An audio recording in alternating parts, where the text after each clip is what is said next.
Hello everyone, welcome back to the channel. Tonight's story is one that many thought would never happen, a moment that redraws the mental map of this war and sends shockwaves far beyond the battlefield. Moscow, the heart of Russian power, the symbol of Kremlin authority, suddenly finds itself under direct threat. Explosions, fires, air defenses scrambling, and a stunned global audience watching as Ukraine delivers a strike that feels less like a tactical move and more like a psychological earthquake. This is not just another headline about the war. This is a turning point that forces us to ask hard questions about power, vulnerability, and what comes next. For months, Russia projected confidence, insisting that its capital was untouchable, shielded by layers of air defense and distance. Moscow was portrayed as a fortress, far removed from the dangers faced by cities like Kiev, Kharkiv, or Odessa. But now flames light up the night sky near the Russian capital, and suddenly the narrative shifts. The idea that the war could reach Moscow itself changes everything, not only for Russia, but for Ukraine, Europe, and the entire world. As reports emerge, the Kremlin's tone begins to change. Quiet signals of hesitation, whispers of withdrawal, and carefully worded statements suggest that President Vladimir Putin may be reassessing his options. The same leader who once promised unwavering resolve now faces a reality where escalation carries personal and political risk. When the capital feels threatened, war is no longer something happening over there. It becomes intimate. It becomes urgent. It becomes dangerous in ways that are impossible to fully control. Let's take a step back and understand how we arrived at this moment. From the earliest days of the invasion, Ukraine was expected by many to collapse quickly. Russian forces advanced with confidence, believing that Kiev would fall within days. That confidence was shattered. Ukraine resisted, adapted, and slowly turned defense into counteroffense.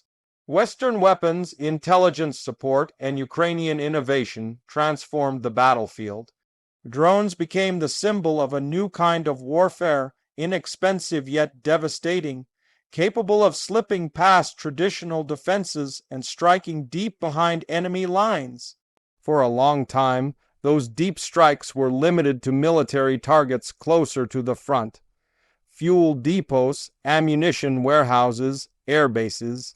Each successful hit sent a message, but Moscow remained out of reach, at least publicly. Russia reassured its population that the capital was safe, that air defenses were strong, and that any talk of danger was foreign propaganda. Life in Moscow continued with cafes open, traffic flowing, and the illusion of normalcy carefully maintained. Then came the night that changed the mood. Sirens, sudden flashes, and reports of explosions near critical infrastructure.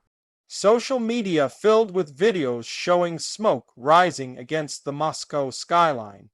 Even if damage was limited, the psychological impact was massive. This was no longer a distant war. This was a reminder that no place is truly immune. Ukraine's message was clear, even if unspoken. If Russia can strike Ukrainian cities at will, Ukraine can respond in kind. This was not just retaliation, it was deterrence. A demonstration that escalation cuts both ways. By bringing the war closer to Moscow, Ukraine forces Russian decision makers to feel the pressure their own citizens have long avoided. Inside the Kremlin, this creates a dilemma. On one hand, Putin has built his image on strength, control, and defiance of the West. Backing down risks appearing weak, both domestically and internationally. On the other hand, allowing the capital to remain exposed threatens regime stability itself. The Russian public has tolerated the war partly because its costs felt abstract, that tolerance erodes rapidly when explosions happen near home. Reports of Putin considering a withdrawal, whether partial or strategic, must be understood in this context. Withdrawal does not necessarily mean surrender.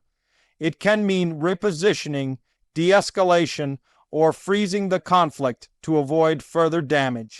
It can mean searching for a face, saving exit that preserves power while limiting risk. But even discussing withdrawal marks a shift. It suggests that the balance of fear is changing. Ukraine's strategy appears increasingly focused on that balance. Militarily, striking Moscow may not change frontline positions overnight, but politically and psychologically it is enormous. It tells Russian elites that their safety is no longer guaranteed. It tells ordinary Russians that the war carries real consequences. And it tells Ukraine's allies that Kiev is capable, confident, and willing to push boundaries when necessary. This raises an uncomfortable question for the international community. What happens if Moscow feels cornered? Russia is a nuclear-armed state, and any escalation involving its capital raises alarms. Western leaders must walk a tightrope, supporting Ukraine's right to defend itself while avoiding steps that could trigger catastrophic escalation. That balance has defined the war from the beginning, but moments like this make it far more fragile. At the same time, there is a growing recognition that deterrence works both ways. Russia has used fear as a weapon, threatening escalation to limit Western support for Ukraine. But fear loses power when it is no longer one-sided. If Ukraine can demonstrate that it can respond effectively, even symbolically, it changes the calculus. The Kremlin must now consider not only how to pressure Ukraine, but how to protect itself. Within Russia, state media moves quickly to control the narrative. Reports downplay damage, emphasize successful air defenses, and accuse Ukraine of terrorism. Yet cracks appear. Independent voices, where they still exist, question how such strikes were possible. Bloggers speculate about failures in defense systems. The myth of invulnerability weakens, and once weakened, it is hard to restore. Meanwhile, in Ukraine, the mood is complex. There is grim satisfaction at seeing Moscow feel a fraction of the fear Ukrainian cities have endured for years. But there is also awareness of the risks. Ukrainians know that every action invites a response. They have lived with that reality daily. The difference now is that the pressure is shared. The symbolism of Moscow in flames cannot be overstated. Moscow is not just a city. It is a symbol of empire, history, and power. From the Kremlin walls to Red Square, it represents the center of Russian identity. To see smoke rising near that symbol shakes the foundations of national confidence. Even if the physical damage is repaired, the psychological scar remains. As analysts debate the long-term impact, several possibilities emerge.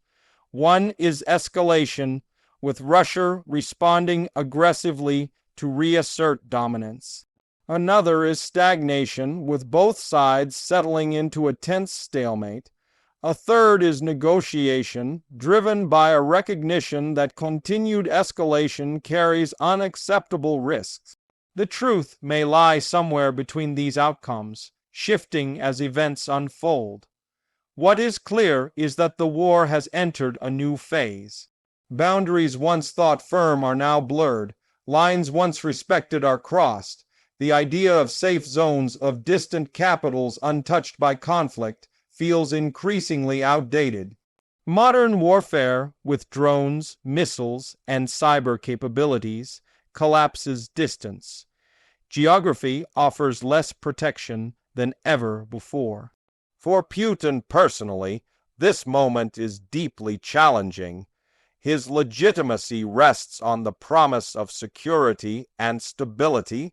A capital under threat undermines that promise.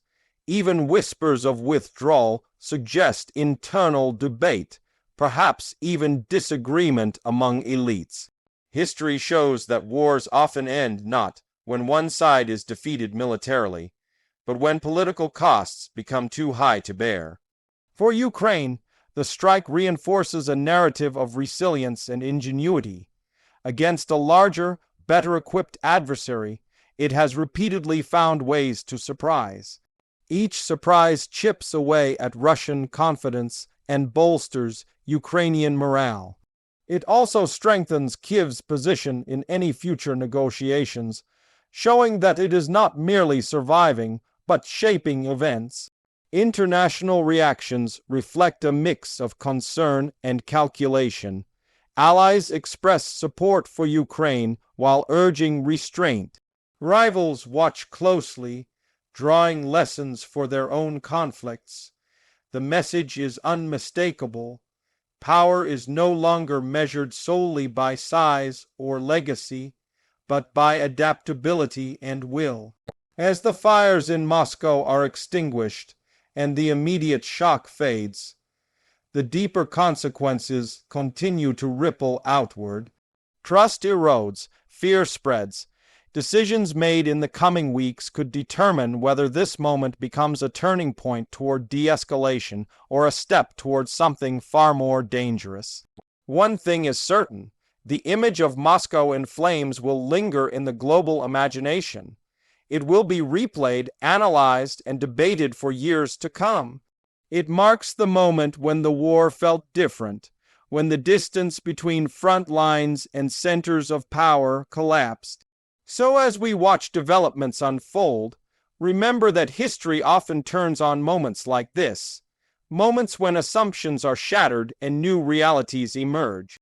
Moscow's sense of safety has been challenged, Putin's confidence has been tested, Ukraine's reach has been demonstrated, and the world is left holding its breath, waiting to see which path this conflict will take next. Stay tuned, because this story is far from over.